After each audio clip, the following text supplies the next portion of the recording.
We are 2 months away from the prestigious World Economic Forum in Davos, but it's already making headlines. And that's because of a controversy emerging over U.S. President Donald Trump's decision to attend. To tell us more, I'm joined by the host of the 51%, Annette Young. Hello to you, Annette. Donald Trump attaching some conditions to his attendance. I don't think you and I would be surprised as to what those conditions are, Will, but the Financial Times has reported that the Trump administration has pressed the World Economic Forum to scale back part of its agenda, including issues or topics impacting or in regards to climate change, diversity and international development as a condition for Trump's participation at Davos. Now, he will be making his first physical return to the Alpine gathering in more than 6 years. He did attend, albeit via video link, in January this year because it was just days after the inauguration. Now, according to the Financial Times, multiple sources say US officials have asked the organisers to tone down discussions, if you like, on issues such as female empowerment, the green transition and global development finance. And the World Economic Forum is said to have offered reassurances in response. Now, keep in mind that Trump has already pulled the US out of the Paris Climate Agreement, cut major foreign aid programs and ended federal diversity initiatives, including programs linked to women's and girls' health rights and global development. Big contrast to back in 2019 when one of the keynote speakers was Greta Thunberg, who had a big speech with the title being "Our House is on Fire." So clearly it looks like that there's a bit of a reworking and not so much taking the knee, but obviously the woke agenda, as Trump's administration would call it, is not going to feature as prominently as it normally probably would. Yeah.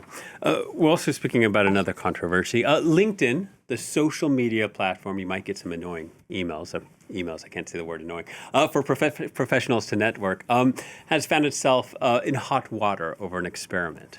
Yes, and LinkedIn, I would argue, Will, is seen as one of the few remaining reliable social media platforms. You know, you're likely to see people there operate in a relatively respectful fashion, but even LinkedIn, where professionals connect and network, has come under fire after a surprising experiment exposed potential bias. Now, some women say by changing their profile to appear as a man or using what they call stereotypically male-coded business language, as a result, they're getting dramatically more likes and greater visibility. Now, this is a claim LinkedIn has denied, but Charlotte Lamb, our reporter, took a look.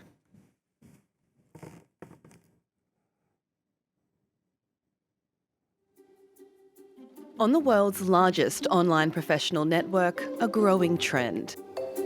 Women taking part in an informal experiment, changing their profile gender, pronouns, even rewriting their biographies to sound, as they put it, more like a man.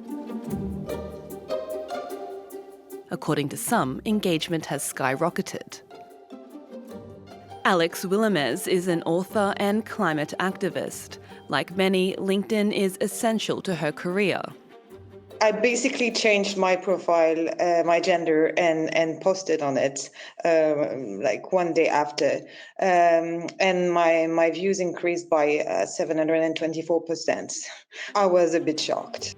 The experiment was co-started by entrepreneur Cindy Gallop. We weren't testing gender specifically on LinkedIn, but we were testing visibility. And alongside two male colleagues, we posted identical content on LinkedIn. I reached 0.6% of my followers with this post.